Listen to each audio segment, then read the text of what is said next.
Hallelujah. प्रभु को महिमा मिले। एक बार फिर से आज वेडनेसडे बाइबल स्टडी में आप सबका स्वागत है। और बीते समय से हम सीखते आ रहे हैं कलीसिया की उन्नति के विषय में कि कलीसिया की उन्नति में विश्वासियों का क्या योगदान है। कलीसिया की उन्नति में विश्वासियों का क्या योगदान है, इस विषय में हम बीते समय से सीखते हुए आ रहे हैं। तो आज कुछ बातों को और हम सीखेंगे और आज का भी टॉपिक हमारा यही रहेगा, लेकिन आज हम 12 ऐसी बातों को सीखने वाले हैं जिसकी वजह से कलीसिया की उन्नति नहीं होती। हालेलुया। तो हम उसकी तरफ जाएं इससे पहले आप लोगों ने कुछ होमवर्क किया है।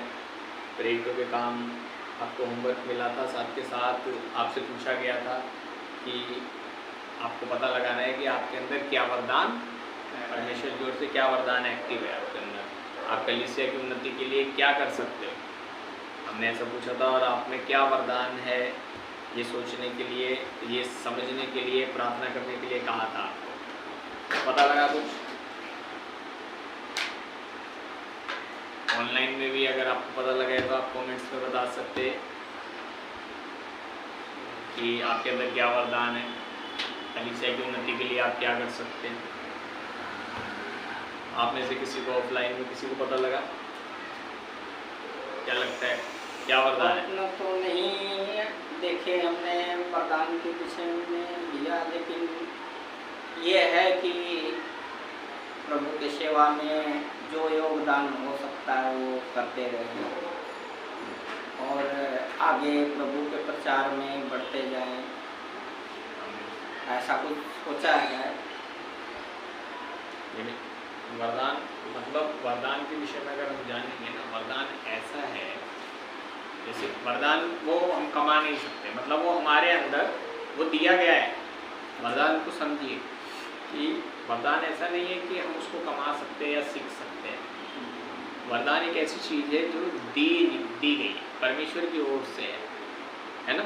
तो वरदान के विषय में अलग अलग चीज़ें लिखी हुई हैं बाइबल में। कईयों को आराधना का वरदान है, कईयों को प्रचार का वरदान है।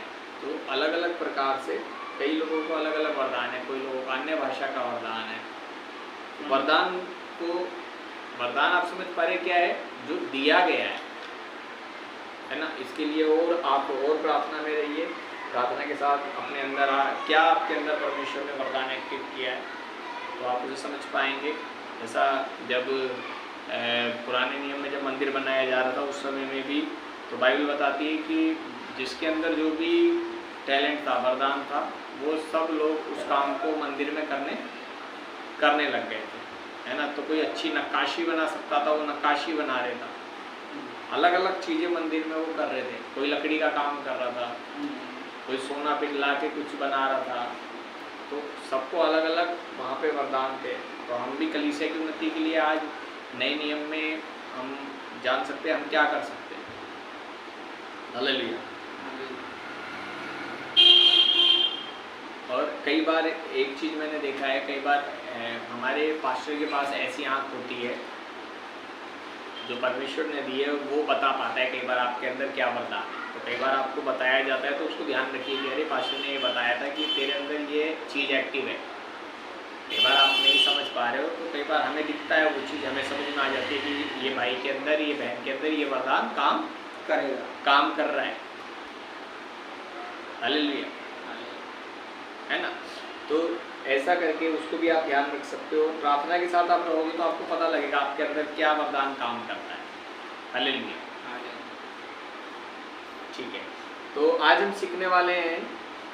अच्छा, इससे पहले कहाँ तक पहुँचे प्रेरितों के काम आप लोग? 16 तक पहुँचे। आप पूरा नहीं किया आप?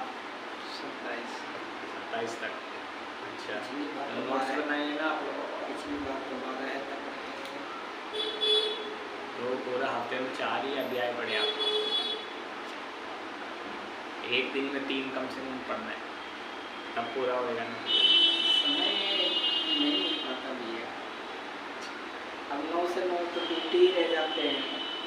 फिर आने में अब गर्मी का समय थोड़ा नहाने में मन होता है, फिर इसमें 9:30 बज जाते हैं। चलें, अगर आप आराम से भी पढ़ रहे हैं तो और नोट्स बनाने का अच्छा समय मिलेगा, नोट्स जरूर बनाएं, तो वहाँ पर आपको जगह जगह मिलेगा किस तरीके से विश्वासी जो भाई बहन थे उनके द्वारा कलीसिया की उन्नति कैसे होती थी। नोट्स जरूर बनाना है और इसके लिए और प्रार्थना करते रहें। आपके अंदर क्या वरदान काम कर रहा है उस पर बहुत ध्यान से सोचना है, हमें परमेश्वर से अगुवाई मांगनी है। जो चीज़ आपके अंदर काम कर रही है कलीसिया की उन्नति के लिए कैसे इस्तेमाल हो सकता है।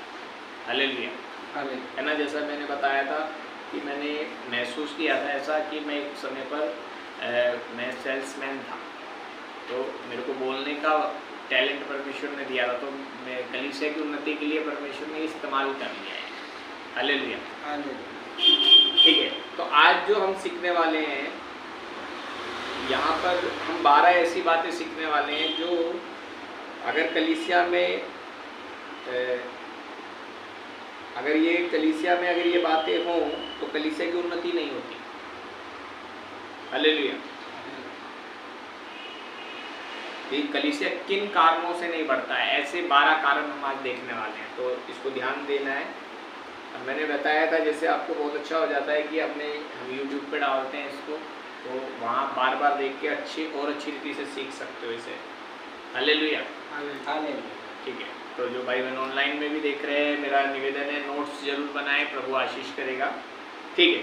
तो हम देखते हैं यहाँ पर मूसा का एक कहा हुआ वचन है, निर्गमन अध्याय 33 उसका 13 वचन है, जल्दी से निकालेंगे। और आप यहाँ अगर देखेंगे तो ये उस समय की बात है जब, हाँ, निर्गमन अध्याय 33 उसका 13 वचन, तो ये उस समय की बात है जब मूसा इजराइलियों को छुड़ा कर लेकर आ रहा था और काफ़ी जगहों पर काफ़ी युद्धों को ये लोग जीत भी गए थे, काफ़ी लड़ाई है। हाँ, 33 का 13। तो एक समय आ गया था जब मूसा प्रार्थना कर रहा है परमेश्वर से, अगर तू आगे हमारे साथ नहीं जाएगा तो हम आगे नहीं जाएंगे। क्यों? क्योंकि ये लोगों ने क्या किया था, जब मूसा 40 दिन 40 रात पहाड़ पर गया तो इन्होंने सोचा मूसा मर गया है, तो इन्होंने क्या किया, अपने कान की बालियां देकर हारून के द्वारा एक मूर्ति बनवाई और एक बछड़े की मूर्ति बनवाई और उसको बोलने लगे यही हमारा परमेश्वर यहोवा है जो हमें आगे लेके आया, यही हमें छुड़ा के लेके आया। ऐसा करके उसके आगे कूदने लगे, फांदने लगे और बहुत सारे लोग खेलने लगे थे वहाँ पर, बाइबल बताती है। तो जब मूसा को परमेश्वर ने ये सब बातें बोली कि देख तेरे लोग बिगड़ गए, तो जब मूसा नीचे आया तो मूसा ने इनको बताया कि तुमने ये क्या किया, और मूसा ने हारून को भी डांटा। तो हारून बोला कि ये लोग तो मुझे पथराव कर रहे थे, ये बोल रहे थे मूसा तो जीवित नहीं है, हमें नहीं पता उसे क्या हुआ है, जीवित है या नहीं है, तो हमारे लिए एक देवता बना। तो जब मूसा ने वहाँ इनसे बोला कि अब तुम फैसला करो, क्योंकि उस बछड़े को वहाँ पे दोबारा से बिल्कुल ख़त्म किया गया, उसको जब दोबारा जला के ख़त्म किया गया और इनसे पूछा गया अब कौन कौन है जो यहोवा की है, और ये सारे लोग मूसा की तरफ आ गए कि परमेश्वर की तरफ ही हम चलेंगे। तब मूसा ने इनके कानों से, इनके पास से जो सोना था उस दिन उतरवा दिया, क्योंकि सोने की वजह से इन्होंने क्या किया था, परमेश्वर से मूर्ति बना, है ना, परमेश्वर से धोखा कर दिया था। तो कई बार ऐसा हो सकता है कुछ चीज़ें परमेश्वर की ओर से हमें मिल रही है तो हम उसका सही प्रयोग करें, हम सीख सकते हैं, उसको परमेश्वर के कार्य के लिए प्रयोग करें, परमेश्वर के विरुद्ध प्रयोग ना करें। अब देखिए ये लोग वहाँ बदवाई में थे, इनसे बहुत बुरी मेहनत ली जाती थी, तो परमेश्वर ने इनसे कहा था कि तुम जब यहाँ से निकलोगे तो तुम्हें खाली हाथ नहीं लेके जाऊँगा, तुम अपने पड़ोसियों से गहने, सोने के गहने वगैरह मांग लेना, तुम उन्हें लूट के लेके जाओगे। तो ये मांग के लाए थे, वो उनसे एक तरीके से छीन के लिए आए थे, क्योंकि जब 10 विपत्तियाँ पड़ी तो 10वीं विपत्ति जो थी पैलोटों की मृत्यु, सबके पैलोटे लड़के मार दिए थे परमेश्वर ने बच्चे, तो ऐसी मार वहाँ पर परमेश्वर ने मारी थी कि लोगों ने इनको सोना दे के भेजा था कि जाओ तुम बस निकल जाओ। इन्होंने बोला सोना चांदी दो, तो उन्होंने सोना लिया वहाँ से। अब उस सोने के इन्होंने उस सोने का गलत इस्तेमाल किया। तब मूसा ने जब परमेश्वर से बात किया तो परमेश्वर ने बोला पहले तो इनके ऊपर से ये सोना ही निकलवा, फिर आगे सोचूंगा इनके साथ आगे जाना है कि नहीं। क्योंकि मूसा क्या बोलता है, पढ़िए 13 वचन। और अब यदि मुझ पर तेरे अनुग्रह की दृष्टि हो तो मुझे अपनी गति समझा दे, जिससे जब मैं तेरा ज्ञान पाऊं तब तेरे अनुग्रह की दृष्टि मुझ पर बनी रहे। फिर यह भी ध्यान रख कि यह जाति तेरी प्रजा है। यहोवा ने कहा, मैं आप तेरे साथ रहूँगा और तुझे विश्राम दूंगा। उसने उससे कहा, यदि तू आप न चले तो हमें यहाँ से आगे न ले जा। देखिए कहाँ तक पढ़ाइए, 13 से 15 तक। हाँ, 13 से 15 तक जब आप निर्गमन अध्याय 33 उसका 13 से 15 तक पढ़ेंगे तो ये वहाँ पर ये घटना है जब मूसा पहाड़ से नीचे आया उसके बाद की। तो परमेश्वर बोलता है कि मैं तेरे आगे आगे चलूँगा, लेकिन मूसा कहता है अगर तू आगे हमारे साथ नहीं जाएगा तो हमें आगे मत ले जा। और आगे तो इजराइलियों ने सोने के गहने नहीं पहने, सारे सोने के गहने से उतरवा दिए गए थे, क्योंकि सोने की वजह से इन्होंने वहाँ पाप किया था। तो अगर परमेश्वर कलीसिया में साथ नहीं जाएगा, याद रखिएगा, अगर परमेश्वर कलीसिया में हमारे साथ नहीं जाता, मान लीजिए हमारी कलीसिया है और हम सेवा कर रहे हैं दिल्ली क्षेत्र में, हाँ, अगर परमेश्वर नहीं है उस सेवकाई में तो कोई फ़ायदा नहीं होगा, कलीसिया बढ़ेगी नहीं। इसलिए मूसा कहता है अगर तू हमारे साथ आगे नहीं जाएगा तो हम आगे नहीं जाएंगे। तो याद रखिए बिना परमेश्वर के हमें आगे नहीं जाना है। इसलिए गलती हुई, पाप हुआ, क्षमा मांगे, गलती को माने, छोड़ें, परमेश्वर साथ जाना जरूर चाहिए। ठीक है, पहला पॉइंट था ये। और तो यहाँ पर हमने देखा कि अगर उपस्थिति नहीं होती है, यानी कि परमेश्वर की उपस्थिति नहीं होगी तो कभी भी कलीसिया की उन्नति नहीं होगी। वो कैसा रह जाएगा, वो एक प्रोग्राम के जैसा रह जाएगा, एक प्रोग्राम रह जाएगा। समझ पा रहे हैं, उसमें आत्मा नहीं है तो एक प्रोग्राम रह जाएगा। हालेलुया। ठीक है, दूसरी चीज मत्ती उसका 28 अध्याय 18 से 20 में परमेश्वर ने हमें एक काम दिया है जो मैंने पिछली बार भी बताया था। पढ़िए जरा, तो हमें वो करने वाला बनना है। 28 अध्याय 18 से 20। और हम जानते हैं वहाँ यीशु मसीह ने जब चेलों को मुर्दों में से तीसरे दिन यीशु मसीह जी उठा तो चेलों को आज्ञा दी। यीशु ने उनके पास आकर कहा, स्वर्ग और पृथ्वी का सारा अधिकार मुझे दिया है, इसलिए तुम जाओ, सब जातियों के लोगों को चेला बनाओ और उन्हें पिता और पुत्र और पवित्र आत्मा के नाम से बपतिस्मा दो और उन्हें सब बातें जो मैंने तुम्हें आज्ञा दी है मानना सिखाओ, और देखो मैं जगत के अंत तक सदा तुम्हारे संग हूँ। हाँ, आमीन। तो हमें कलीसिया में हाजिरी देने वाला नहीं होना है। कई लोग खाली बस आते हैं, बैठते हैं और आवासियाँ लेते हैं और चले। तो ऐसा नहीं बनना है, हमें चेले बनना है और चेले बनाना है। याद रखिए, चेले जो बनेंगे वही चेले बनाएंगे। मैं पिछली बार सिखा रहा था किस तरीके से अगर एक मजबूत विश्वासी है तो वो क्या करेगा, मजबूत विश्वासी को ही पैदा करेगा, है ना। मैंने बताया था कि कई बार हम कहते हैं कि हमने बहुत लोगों को बताया, वो आया नहीं, तो पहले हमें सवाल करना है कि हम कितनी बार आए, हम कितनी मेहनत कर रहे हैं प्रभु में। तो अगर आप एक मजबूत विश्वासी हो तो आप जिसको बताओगे वो उतना ही मजबूत होगा। तो मैंने बताया था पिछली बार, कलीसिया की उन्नति होने के लिए आपकी उन्नति होना पहले जरूरी है। तो हमें एक हाजिरी देने वाला मसीह नहीं बनना है, हमें कैसा बनना है, चेला बनना है। पहले चेला बनना है, खुद चेला बनेंगे तो हम चेला बनाएंगे। ठीक है, ये दूसरी बात है। अगर अगर हम खाली हाजिरी देने वाले मसीह हैं तो भी कलीसिया की उन्नति नहीं होती, क्योंकि आप खुद ही चेले नहीं हो तो फिर आप चेला बनाओगे भी नहीं। मैं बाइबल स्टडी, जहाँ मैंने पहली बार बाइबल स्टडी की, वहाँ एक बात मैंने सीखी थी, तो वो हमें बताते थे, कहते थे देखिए हमारे जीवन में एक प्रक्रिया होना बहुत ज़रूरी है। एक तो हम सीखने वाले होने चाहिए, दूसरा हम सिखाने वाले होने चाहिए। मतलब चेले भी होने चाहिए और चेले बनाने वाले भी होने चाहिए, और कम से कम एक चीज़ तो इसमें से होनी ही चाहिए हमारे अंदर। मतलब अगर आप सीखने वाले नहीं हैं तो कम से कम आप सिखाने वाले होने चाहिए।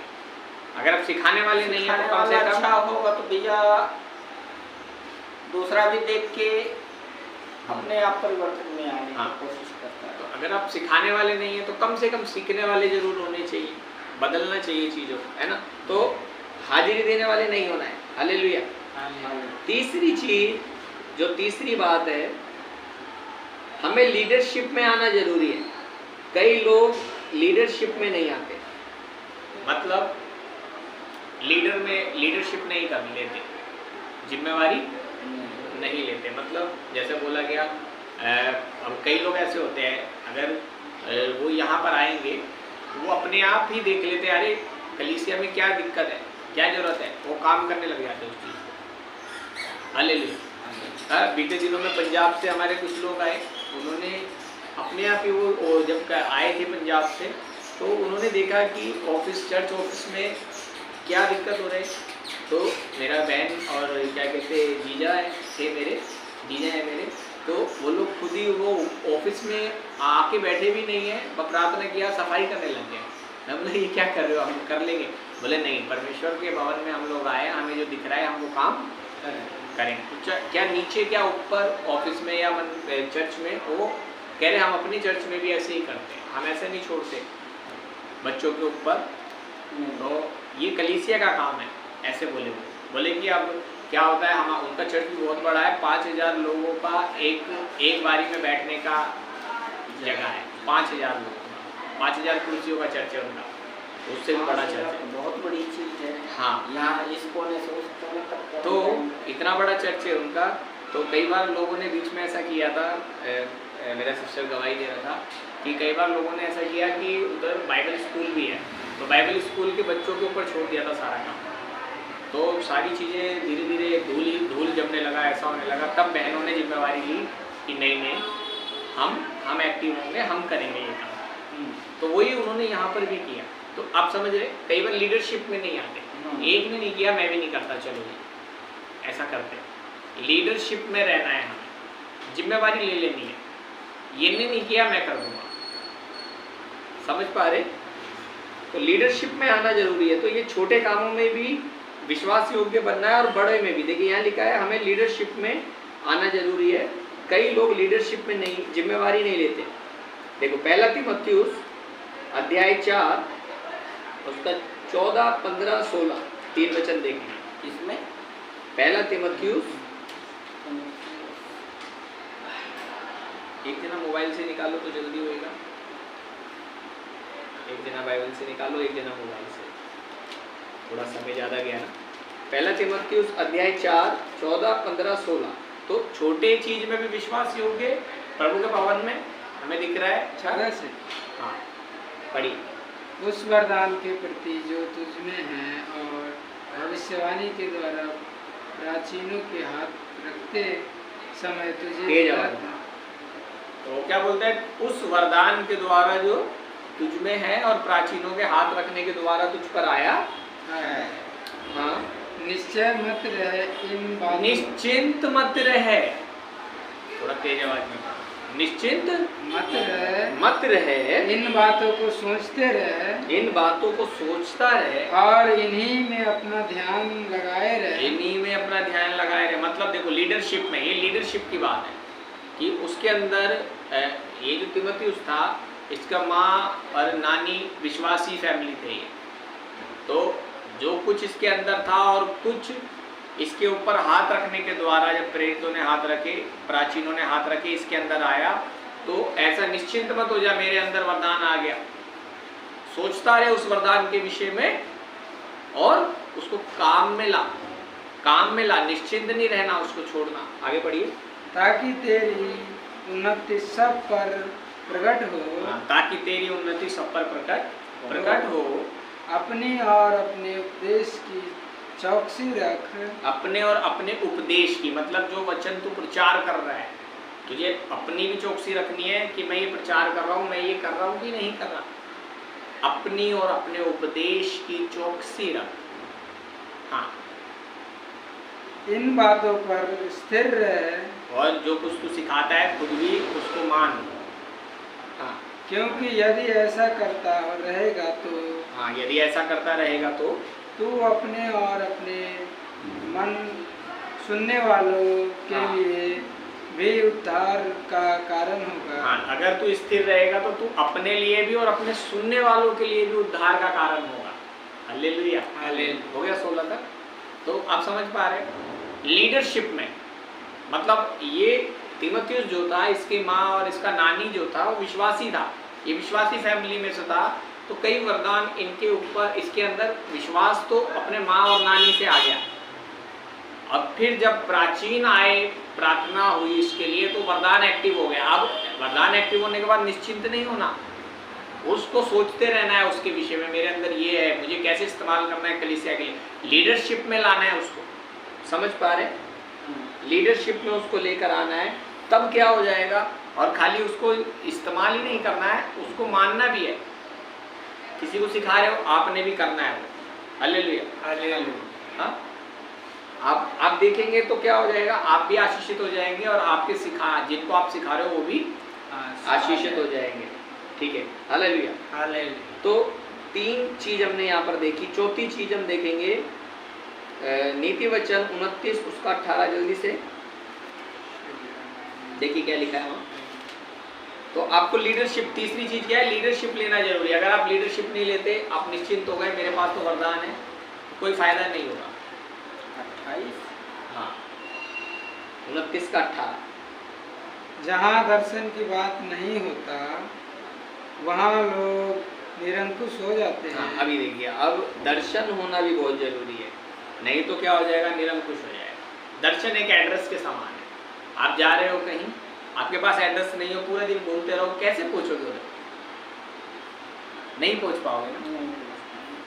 इसीलिए हबक्कुक नबी अध्याय 2 वो आप पढ़ेंगे तो वहाँ लिखा है दर्शन की बातें लिख दे, वरन पट्टियों पर साफ साफ लिख दे, ताकि दौड़ने वाला दौड़ते वक्त भी ध्यान से उसको देखने पाए, वो दिखनी चाहिए। आपके पास दर्शन होना चाहिए और आपके लोगों को आपका दर्शन पता होना चाहिए।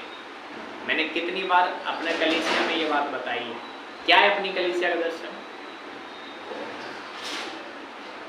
हमारा कलीसिया का दर्शन क्या है? बहुत सारी आत्माएं बचाना, और यही सब कलीसियाओं का दर्शन है, और यही यीशु मसीह का दर्शन है, बहुत सारी आत्माएं बचाना। देखिए, एक समय पर मैं थोड़ा सा ना समझता, तो मैं सोचता था दर्शन क्या होता है, एक बड़ा चर्च बनाना। बड़ा चर्च बनाना बुरा नहीं है, प्रभु का आत्मा हमें अगुवाई किया, दिल्ली के अंदर ही 12,000 लोगों का कलीसिया तैयार करेगा, तो बड़ा जगह चाहिए, वो एक बड़ी सोच है। तो आप बड़ा चर्च बना रहे हो, बड़ी कुछ जगह बना रहे हो, कोई प्रभु के काम के लिए कोई जगह तैयार कर रहे हो, वो एक सोच है, एक अच्छी सोच है, उसे सोच कहते हैं। लेकिन दर्शन वो है जो आपके जीवन काल में पूरा नहीं होगा। मतलब ये सोच तो पूरी हो सकती है, मैं 12,000 लोगों को बैठाने के लिए जगह बना सकता हूँ अपने जीवन काल में, प्रभु ने चाहा है ना, हम लोग बना सकते हैं, लेकिन सोच पूरी हो सकती है, दर्शन पूरा नहीं होता अपने जीवन काल में। आप देखो, अब्राहम के जो दर्शन परमेश्वर ने दिया उसके जीवन काल में किधर पूरा हुआ? उसको बोला तुझे जातियों का पिता बनाऊंगा, कहाँ पूरा हुआ? जातियों का पिता बन रहा है वो। हम जो विश्वास करने वाले हैं, हमारा भी तो पिता है, वो विश्वासियों का पिता है, करने वालों का पिता है ना। तो उधर वो बड़ी सोच है। तो मैं क्या सोचता था, बड़ा चर्च बनाना एक दर्शन है, दर्शन नहीं, वो बड़ी सोच है। मेरे को समझ में आया, बाद में मैं सीखा, मैंने कहा ये तो सोच है, सोच तो पूरी हो जाती है, परमेश्वर कर सकता है, लेकिन दर्शन जो है वो है जो हमारे जीवन काल में पूरा नहीं होगा। मतलब बहुत सारी आत्माएं बचाना है, उसकी कोई गिनती ही नहीं है, हमेशा करना है ये काम। तो ये कलीसिया का दर्शन है, इसे भूलिए नहीं। इसलिए हबक्कुक कहता है कि दर्शन की बातें लिख दे, वरन पटियों पर साफ साफ लिख दे, ताकि दौड़ने वाला दौड़ते वक्त भी ध्यान से उन्हें देखने पाए। मतलब वो चल रहा है, देखने पाए। हमारी चर्च का ये दर्शन है, हमारे पास्टर को ये दर्शन मिला हुआ है, हमें चलना है इस दर्शन के लिए। तो आत्माएं बचाना हमारा दर्शन है, और यही ज़्यादातर सब कलीसियाओं का दर्शन यही है। अगर ऑनलाइन में भी कोई भाई हमें सुन रहा है तो ध्यान से सुनिए, यही कलीसिया का दर्शन है और यही यीशु मसीह का दर्शन है। इसलिए उन्होंने कहा जाओ और जाके सारी जातियों को चेला बनाओ। हालेलुया। ठीक है, तो दर्शन होना हमारे जीवन में जरूरी है। और दर्शन क्या है? बहुत सारी आत्माओं को बचाना एक दर्शन है प्रभु के लिए। हालेलुया। ठीक है, तो ये चौथी बात थी। तो जहाँ दर्शन नहीं होगा तो वहाँ क्या हो जाएगा? निरंकुश हो जाएगा। जैसे मैंने बताया, एक एड्रेस नहीं है तो घूम रहे। एड्रेस नहीं है तो जाएंगे कैसे? अब घूमते रहेंगे, है ना? बाद में क्या हो जाएगा? हार मान लेंगे। तो कलीसिया में दर्शन होना जरूरी है। हालेलुया। तो दर्शन पता होना जरूरी है आपको कलीसिया का। हालेलुया। ठीक है, हालेलुया। परमेश्वर को महिमा मिले। आए, हम 4 बातों को अभी तक सीखे हैं, 5वीं बात को हम सीखेंगे। और 5वीं बात के लिए जो वचन यहाँ पे लिया गया है वो है याकूब की किताब अध्याय 4 और उसका वचन 4। देखिए यहाँ क्या लिखा है, ध्यान से सुनिएगा। और आप जानते हैं, हम सीख रहे हैं कि किन बातों से कलीसिया की उन्नति नहीं होती। कुछ ऐसी बातें हैं जिनमें से हमने 12 बातें चुनी है। अगर ये बातें कलीसिया में होती है तो उससे कलीसिया की उन्नति नहीं होती। तो हम सीख रहे हैं क्या होने से उन्नति होती है और क्या होने से नहीं होती। तो उसमें से 5वीं बात जो हम सीखने जा रहे हैं वो याकूब की किताब अध्याय 4 उसके वचन 4 में लिखा है। ध्यान से सुनिए। हे व्यभिचारिणियों, क्या तुम नहीं जानती कि संसार से मित्रता करनी परमेश्वर से बैर करना है? अतः जो कोई संसार का मित्र होना चाहता है वह अपने आप को परमेश्वर का बैरी बनाता है। हालेलुया। तो यहाँ पे क्लियर लिखा है कि वो लोग जो परमेश्वर का वचन तोड़कर संसार से मित्रता करते हैं, कहते कोई बात नहीं, इस जगह पे हम थोड़ा सा वचन को साइड कर देते हैं और हम संसार के मित्र हो जाते हैं, उनके साथ भी शामिल हो जाते हैं, वो भी खुश हो जाए। तो परमेश्वर का वचन साफ कह रहा है ऐसे लोगों के लिए। ध्यान से सुनिएगा, ये बाइबल स्टडी है कि हे व्यभिचारिणियों, ये भी एक तरीके का व्यभिचार है। जब आप परमेश्वर का वचन छोड़कर संसार के लोगों के साथ मिक्स होने लग जाते हो। तो वहाँ लिखा है हे व्यभिचारिणियों, क्या तुम नहीं जानते? संसार से मित्रता परमेश्वर से बैर है। जो कोई संसार का मित्र होना चाहता है वो परमेश्वर से बैर रखता है। तो एक उदाहरण यहाँ पे मैंने जोड़ा है और आप जानते होंगे, पुराने नियम से है, गिनतियों की किताब अध्याय 22 में। और आप जानते होंगे बहुत लोग आप में से कि वहाँ पर लिखा है बिलाम के विषय में, है ना? परमेश्वर का एक दास था। आए देखेंगे उस उदाहरण को, और शायद आपको याद आ जाएगा, जिसकी गधी बोल पड़ी थी और उसका नाम था बिलाम। और यहाँ पर क्या हुआ, जब इजराइलियों को परमेश्वर छुड़ाए लिए आ रहा था, वो एक बड़े दल में थे, बहुत भारी दल था वो। तो जहाँ से भी जाते थे लोग डर जाते थे कि कहीं हमारे देश पे कब्जा ना कर ले। तो जब वो चलते चलते एक ऐसी जगह पहुँचे जहाँ का राजा ब्लाक था। देखिए, उधर परमेश्वर का दास जो भविष्यद्वक्ता था वो, उसका नाम था बिलाम, और जो राजा था उसका नाम था ब्लाक। तो इन दोनों में बातचीत हो रही है, ध्यान से सुनिएगा। तब इजराइलियों ने कूच करके यरीहो के पार यरदन नदी के इस पार मोआब के अराबा में डेरे खड़े किए। सिपोर के पुत्र बलाक ने देखा कि इजराइलियों ने एमोरियों से क्या क्या किया है, इसलिए मोआब यह जानकर कि इजराइली बहुत हैं उन लोगों से अत्यंत डर गया। यहाँ तक कि मोआब इजराइलियों के कारण अत्यंत व्याकुल हुआ। तब मोआबियों ने मिदानी पुरनियों से कहा, अब वह दल हमारे चारों ओर के सब लोगों को ऐसा चट कर जाएगा जिस तरह बैल खेत की हरी घास को चट कर जाता है। उस समय सिपोर का पुत्र बलाक मोआब का राजा था और उसने पतोर नगर को, जो महानंद के तट पर बोर के पुत्र बिलाम के जाति भाइयों की भूमि थी, वह वहाँ बिलाम के पास दूत भेजे कि वह यह कहकर उसे बुला लाएं, सुन, एक दल मिस्र से निकल आया है और भूमि उनसे ढक गई है और अब वह मेरे सामने होकर बस गए हैं। इसलिए आ और उन लोगों को मेरे निर्मित शाप दे, क्योंकि वे मुझसे अधिक बलवंत हैं।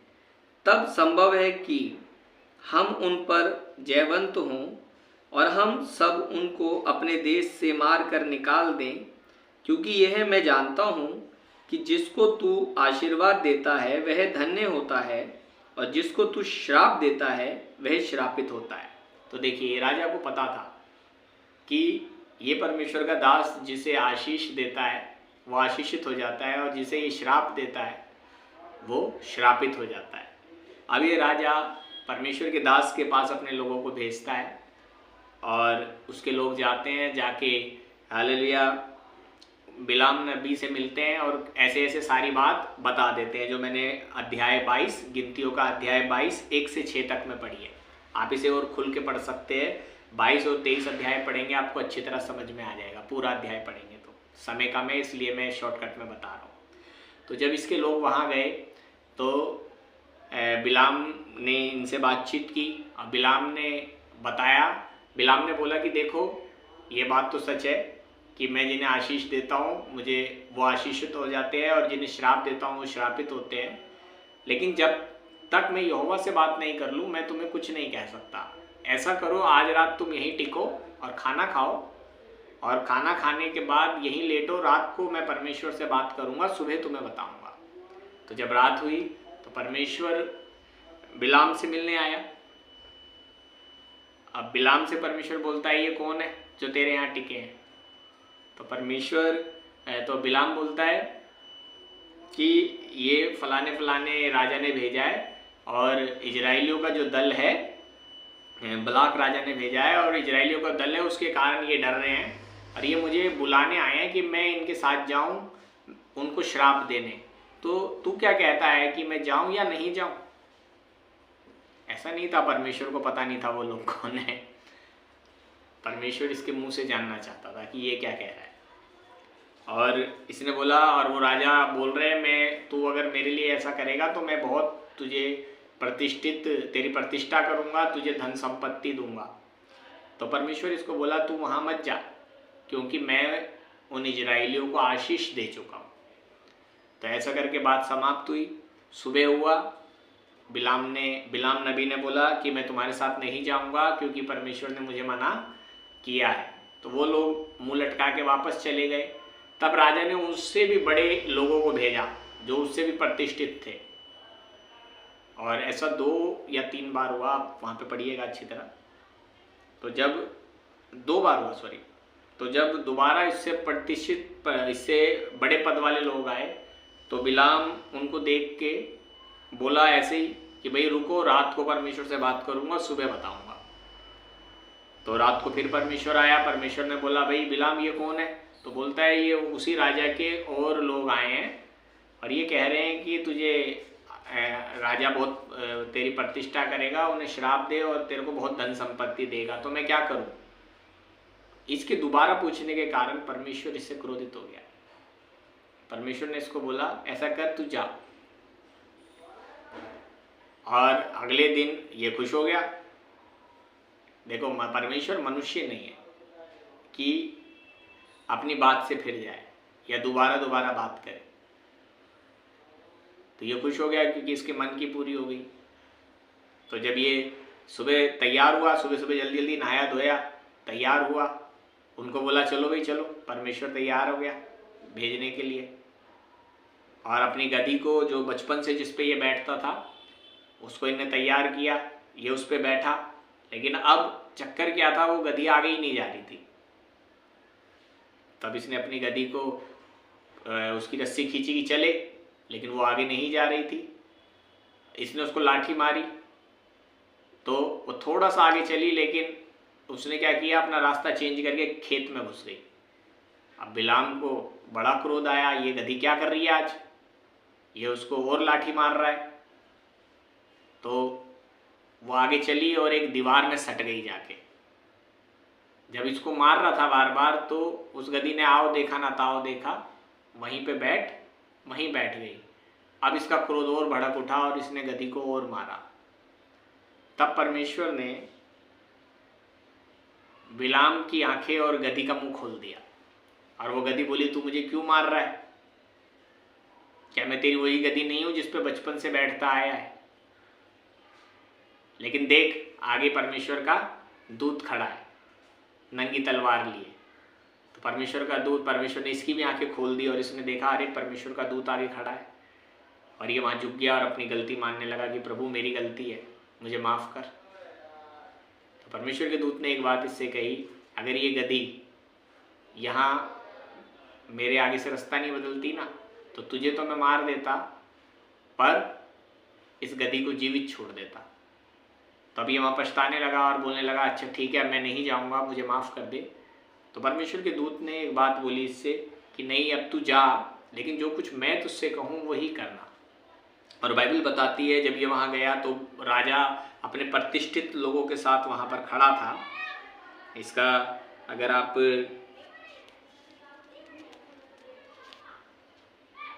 23 अध्याय उसका 6 से 12 तक में पढ़ेंगे तो वहां लिखा है, ध्यान से सुनिए। और वे उसके पास लौट कर, यहाँ पे आप देखेंगे तो ये उसके पास जा रहा है, और जब ये उसके पास गया तो वो बहुत सारे प्रतिष्ठित लोगों के साथ खड़ा था, और इससे बोला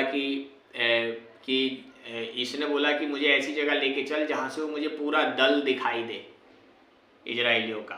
तो उसको ये एक बड़े ऊंचे पहाड़ पर उसको लेकर गया, और इसने उसको बताया कि इतना क्या कहते हैं भेड़ या इतना बैल तू लेकर आ, जो मुझे चढ़ाना होगा परमेश्वर के लिए। फिर जो गूढ़ बात परमेश्वर मुझसे कहेगा वो मैं बोलूँगा। तो ऐसा करके वहाँ पर लिखा है कि वहाँ पर कम से कम अगर आप इस अध्याय को आप पढ़ेंगे तो वहाँ पर 3 से मेरे ख्याल से 7 बार, मैं भी काफ़ी समय पहले पढ़ा था, तो 3 से कम 7 बार ऐसा हुआ है कि इसने बलि चढ़ाई है और परमेश्वर ने इसके मुंह में जो अपनी गूढ़ बात डाली वो आशीष की ही बात थी। और जब ये बोलने लगा कि अब मैं उनको, जो परमेश्वर ने मेरे मुंह में डाला है, इन्हें राजा से बोला था जो परमेश्वर कहेगा बोलूँगा मैं वही। तो जब बलि दे के आया और परमेश्वर ने इसके मुंह में डाला तो ये क्या कहता है, ध्यान से सुनिए। 23 अध्याय उसका 6वां वचन पढ़ रहा हूँ मैं। और वे उसके पास लौट कर आ गया, मतलब बलि चढ़ा के लौट के आया, और क्या देखता है कि वह सारे मोआबी हाकिमों समेत अपने होम बलि के पास खड़ा है। तब बिलाम ने अपनी गूढ़ बात आरंभ की और कहने लगा, बलाक ने मुझे आराम से, अर्थात मोआब के राजा ने मुझे पूरब के पहाड़ों से बुलवा भेजा। आ मेरे लिए याकूब को श्राप दे, आ इजराइल को धमकी दे। परंतु जिन्हें परमेश्वर ने श्राप नहीं दिया उन्हें मैं क्यों श्राप दूं, और जिन्हें यहोवा ने धमकी नहीं दी उन्हें मैं कैसे धमकी दूं। चट्टानों की चोटी पर से वे मुझे दिखाई पड़ते हैं, पहाड़ियों पर से मैं उनको देखता हूँ। वे ऐसी जाति है जो अकेली बसी रहेगी और अन्य जातियों से अलग गिनी जाएगी। याकूब के धूल के किनके को कौन गिन सकता है, या इजराइल की चौथाई की गिनती कौन ले सकता है। सौभाग्य यदि मेरी मृत्यु धर्मियों की सी और मेरा अंत भी उन्हीं के समान हो। तब बलाक ने बिलाम से कहा, तूने मुझसे ये क्या किया है? मैंने तुझे अपने शत्रुओं को शाप देने को बुलवाया था, परंतु तूने उन्हें आशीष ही आशीष दी है। उसने कहा, जो बात यहोवा ने मुझे सिखलाई, क्या मुझे उसी को सावधानी से कहना बोलना ना चाहिए। हालेलुया। तो आप देख रहे हैं वहाँ पर उसके मुंह में परमेश्वर ने आशीष ही डाली थी। जब उसने बोला, राजा बोल रहा है मैं तो तेरे को श्राप देने बुलाया है और तू तो आशीष ही आशीष बोल रहा है, ऐसा करके वहाँ पर परमेश्वर ने उस दिन याकूब मतलब इजराइल जो परमेश्वर की प्रजा है, याकूब परमेश्वर का दास और इजराइल परमेश्वर की प्रजा, और परमेश्वर ने उस दिन उन्हें आशीष ही आशीष दिलवाई। देखिए कई बार लोग श्राप देना चाहेंगे, आपको परेशान करना चाहेंगे, लेकिन परमेश्वर आपको आशीष ही दिलाता है। परमेश्वर ने ठान लिया आप आशीषित होगे तो आप आशीषित ही होगे। और वहाँ पर उस दिन ऐसा करके वो राजा इससे गुस्सा हो गया और बोला अब तू ना तो इन्हें आशीष देना ना शाप देना। तो ये सब बातें जब चल रही थी, राजा परेशान था, तो इसने वहाँ पर बिलाम ने एक चीज़ गड़बड़ की। वहाँ पर इसने वहाँ पर एक भेद खोल दिया। इसने बोला देखो तुम इन्हें किसी भी बात से हरा नहीं सकते, क्योंकि परमेश्वर इन्हें आशीष दे चुका है। तुम इनसे परमेश्वर का वचन तोड़वा दो तो तुम इन्हें हरा सकते हो, परमेश्वर ऑटोमेटिक इन्हें छोड़ देगा। तब बिलाम ने क्या किया, बिलाम ने बलाक को बताया कि ये बहुत मन के कच्चे हैं, बहुत जल्दी से भटक जाते हैं, और तू ऐसा कर अपनी राज्य की जो सुंदर स्त्रियां हैं, जब तू इनसे मिलते हो, जब ये यहाँ पे टिके हुए हैं, जब इनसे तुम मिलते हो या इनके लिए कुछ भोजन वगैरह भेजते हो, तो इनसे मित्र भाव से उन स्त्रियों को भेजो इनके पास। और ऐसा ही हुआ। जब ये वहाँ बसे हुए थे इजरायली लोग, तो ये मुआबी लोगों ने क्या किया, अपनी सुंदर स्त्रियों को, बेटियों को, जो भी इनसे लेन देन होता था, उनसे मिलते जुलते थे, तो उनको भेजते थे आगे, और इजरायली लोग व्यभिचार में गिर गए। और परमेश्वर ने बोला था इजरायलियों को कि तुम इन जातियों से किसी भी प्रकार का कोई व्यवहार मत रखना। वरन कई जातियों को तो परमेश्वर ने वहाँ पर बोला था कि क्या कहते हैं, उन देशों को तो नष्ट कर देना, उसमें कुछ भी वस्तु मत छोड़ना। लेकिन इन्होंने क्या किया, उनकी स्त्रियों के साथ, बेटियों के साथ संबंध बनाया, व्यभिचार किया, और वहाँ ये व्यभिचार में गिर गए। और इसका सबसे बड़ा नतीजा, इससे सबसे बड़ा जो इसका कारण था वो था बिलाम। बिलाम ने उस राजा के साथ दोस्ती करके भेद खोला और इजरायली भी उसमें गिर गए। तो एक कारण ये भी है कलीसिया की उन्नति ना होने का, व्यभिचार। अगर कलीसिया में व्यभिचार होगा तो कलीसिया की उन्नति कभी नहीं होती।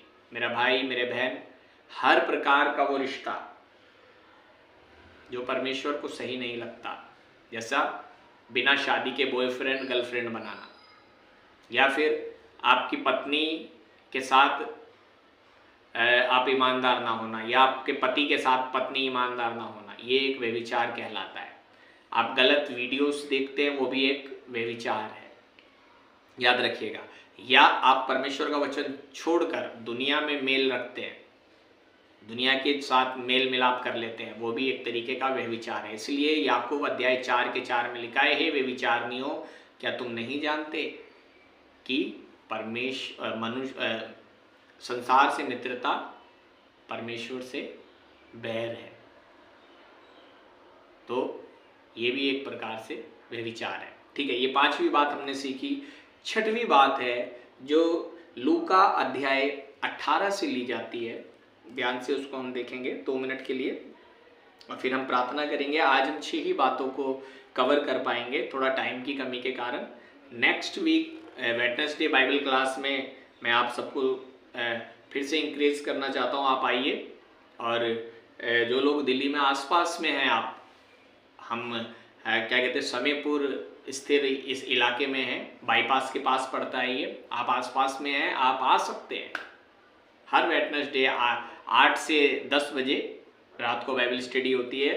अगर हमें समय चेंज करना होगा तो हम थोड़ा चेंजिंग कर सकते हैं, समय को थोड़ा जल्दी कर सकते हैं, 6 बजे से 7 बजे से भी कर सकते हैं, तो आप इसमें शामिल हो सकते हैं। आइए 6ठी बात की तरफ हम जाएंगे। और 6ठी बात लूका अध्याय 18 में लिखी है। मैं सोचता हूँ 5वीं बात आप ध्यान से समझें तो व्यभिचार के कारण भी कई बार कलीसिया की उन्नति नहीं होती। कई कलीसियाएं व्यभिचार में गिर जाती हैं, कई कलीसियाओं में आपसी में क्या कहते हैं, जवान लोग आपस में व्यभिचार में गिर जाते हैं। इसलिए पौलुस भी एक जगह कहता है कि ये अच्छा है कि एक दूसरे को ना छुओ, वरन व्यभिचार के डर से हर एक आदमी की एक औरत और हर एक औरत का एक आदमी होना चाहिए। ठीक है, तो व्यभिचार से बचे कलीसिया, तो कलीसिया की उन्नति होती है। ठीक है, और 18वें अध्याय में हम छठी बात देख रहे हैं, और 18वें अध्याय में लिखा है, फिर उसने इसके विषय में कि नित्य प्रार्थना करना और हियाव न छोड़ना चाहिए, उनसे यह दृष्टांत कहा। तो नित्य प्रार्थना करना और हियाव नहीं छोड़ना, आप सब जानते होंगे इस दृष्टांत को।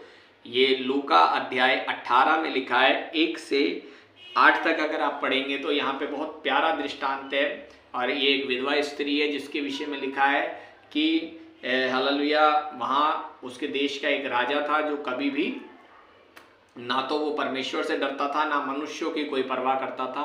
फिर भी ये विधवा स्त्री प्रतिदिन उसके पास जाती थी और जाके कुंडा खटखटाती थी और कहती थी, मुझे मुद्दई से बचा और मेरा न्याय कर। और शुरू में तो उस राजा ने कुछ ध्यान नहीं दिया, लेकिन जब ये कंटिन्यू ऐसा करती थी, हो सकता है ये सुबह भी जाती होगी, शाम को भी जाती होगी, दोपहर को भी जाती होगी, रात को भी जाती होगी, है ना। कई बार हम कहते हैं आपको समस्या ज़्यादा है तो ज़्यादा प्रार्थना करो। कई लोग प्रार्थना नहीं करते, पाशा जी मेरे लिए प्रार्थना कर देना, बस ऐसा करके छोड़ देते हैं। फिर कहते हैं पाशा जी कुछ भी नहीं हुआ। अरे भाई, तूने प्रार्थना किया क्या? उपवास किया क्या? तूने अपने विषय के लिए कितना प्रेयर किया? तो वहाँ लिखा है, वो राजा शुरू में तो ध्यान नहीं दिया, लेकिन उसने जब देखा ये ऐसी है कि ये कंटिन्यू आ रही है, खटखटा रही है, तो वो तंग आ गया और बोला कि मैं आज इसी का न्याय चुकाऊंगा, कहीं ऐसा ना हो कि ये बार बार आकर मेरी नाक में दम कर दे। तो देखिए, यीशु मसीह ने कहा, सुनिए ये अधर्मी न्यायी क्या कहता है, जो ना तो परमेश्वर से डरता है, ना मनुष्य की परवाह करता है, फिर भी उस स्त्री के बार बार जाने से उसका न्याय चुकाने के लिए गया। तो हमारा परमेश्वर तो धर्मी परमेश्वर है, क्या वो अपने लोगों का न्याय नहीं करेगा जो दिन रात उसकी दुहाई देते रहते हैं? तो छठी चीज है, कलीसिया में निरंतर प्रार्थना होती रहनी चाहिए, तब कलीसिया की उन्नति होती है। और मैं आपको बता चुका हूँ हमारे क्या कहते हैं कई पहले, इससे पहले प्रचार में, वीडियोस में, कि हमारी कलीसिया एक ऐसी कलीसिया है जिसमें प्रतिदिन या तो पारिवारिक मीटिंग या कलीसिया में मीटिंग, कुछ ना कुछ होता रहता है। हालेलुया। तो कलीसिया की उन्नति के लिए कलीसिया में प्रेयर चलते रहना जरूरी है। आप प्रेयर वाली कलीसिया में होने चाहिए, ऐसा नहीं बस संडे को आ गया हो गया काम। कई लोग ऐसा खुश रहते हैं, अरे वो वाली कलीसिया बढ़िया, बस संडे को बुलाते। उन्नति नहीं है वहाँ पर। आप जा रहे हैं और हाजिरी लगा रहे हैं, एक समय पे कुछ नहीं होने वाला है। तो अगर आपको कलीसिया की उन्नति चाहते हैं तो कंटिन्यू प्रेयर वाला होना चाहिए वो कलीसिया। तो कंटिन्यू रोज प्रार्थना वाला कलीसिया होना चाहिए। आज हमने 6 बात तक कवर किया है। नेक्स्ट अगले वेडनेसडे को हम 6 बात और कवर करेंगे और आगे के टॉपिक को देखेंगे थोड़ा। ठीक है, आंख बंद करेंगे, प्रार्थना करेंगे। प्रभु जी, हम धन्यवाद करते हैं आज वेडनेसडे बाइबल स्टडी के लिए। जितने भाई बहन हमें ऑफलाइन और ऑनलाइन सुनते हैं, सबके लिए हम आशीष चाहते हैं। आज इन 6 बातों को जो हमने सीखा है प्रभु, अपने जीवन में लेकर बहुत आज से आशीष हो जाए। हर बात में पिता आप बढ़े और हम घटे पिता। प्रभु जी, सब भाई बहनों के लिए बहुत आयत से आशीष चाहते हैं। कोई किसी बात से, किसी समस्या से परेशान है तो आपका हाथ अभी, आपका छिदा हुआ हाथ वहाँ आके उनके जीवन में कार्य करे। सबको आशीष करें पिता, यीशु के नाम में मांगते हैं, आमीन। प्रभु आप सबको आशीष करे। हमारा सेवकाई के लिए प्रार्थना करते रहें आप लोग भी। और जो लोग सपोर्ट करना चाहते हैं, आप व्हाट्सएप नंबर पे सपोर्ट कर सकते हैं। अपने दान दशमांश से आप सेवकाई को सपोर्ट कर सकते हैं। और हमारा जो व्हाट्सएप नंबर है वही कलीसिया के अकाउंट के साथ लिंक है। प्रभु आपको बहुत बहुत आशीष करे। सबको जय मसीह।